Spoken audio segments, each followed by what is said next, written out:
Bienvenue à tous, ici Rokarole Landung et nous plongeons dans l'effervescence du tout premier salon national de l'entrepreneuriat féminin, SANEF à Bangui, en République centrafricaine. Organisé avec brio par la Fédération des associations de l'entrepreneuriat féminin en Centrafrique FAFECA, cet événement exceptionnel a rassemblé des hommes et des femmes de tout horizon, venus célébrer l'esprit d'entreprise dans le pays. Le SANEF à sa tête, Madame Portia Dea Abazen, a pris une dimension particulière grâce à la présence éminente du couple présidentiel. Sa détermination à soutenir les femmes entrepreneurs a grandement contribué à l'organisation réussie de cet événement inédit.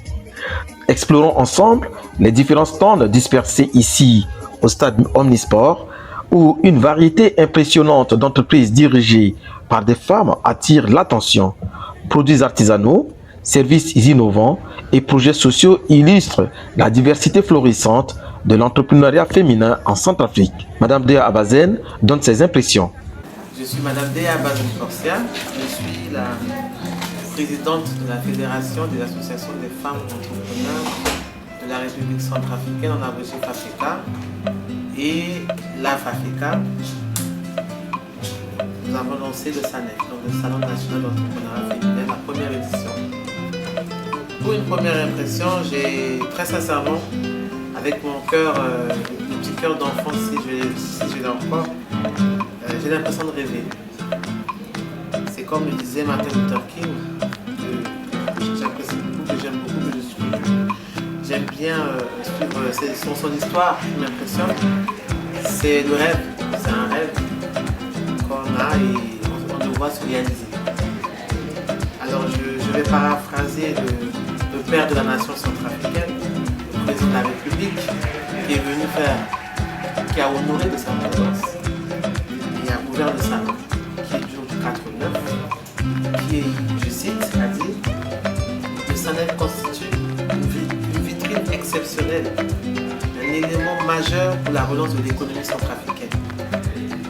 Et ça nous a beaucoup parlé à nous toutes les femmes qui avons monté le processus du salon. Toutes ces femmes qui sont venues de province, de toutes les villes, de toutes les régions, vous avez vécu avec nous ce premier jour. On a vraiment un vivier commercial qui est très important et qui est très enrichissant. C'est dommage de ne pas le mettre en valeur et le SANEF est là pour ça. L'événement ne se limite pas à une simple exposition, il a également été le théâtre d'ateliers et de conférences animées par des experts du secteur. Ces discussions ont couvert des sujets cruciaux tels que le financement des entreprises, le leadership féminin et les opportunités de croissance à l'échelle locale et internationale. L'énergie ici est contagieuse, avec des démonstrations en direct, des performances artistiques et des présentations captivantes. Ce n'est pas seulement un salon, c'est une célébration vivante de la créativité et de la résilience des femmes centrafricaines dans le domaine des affaires. À la clôture de ces 3 jours exceptionnels, le Salon national de l'entrepreneuriat féminin SANEF laisse une empreinte durable sur le paysage entrepreneurial centrafricain grâce à la vision de Madame Portia Dea Abazen et à l'engagement de la FAFECA. Le SANEF promet de devenir un rendez-vous annuel incontournable. Nos plus sincères remerciements à tous les participants, sponsors et organisateurs qui ont rendu ce Salon national de l'entrepreneuriat féminin mémorable. Restez connectés car le SANEF revient avec encore plus d'éclat l'année prochaine. En attendant, la FAFECA se prépare au Salon international de l'entrepreneuriat féminin. C'était Rokarole Landung depuis le SANEF à Bangui. Signons une conclusion optimiste et prometteuse pour l'avenir de l'entrepreneuriat féminin en République centrafricaine. Merci de nous avoir rejoints. À la prochaine.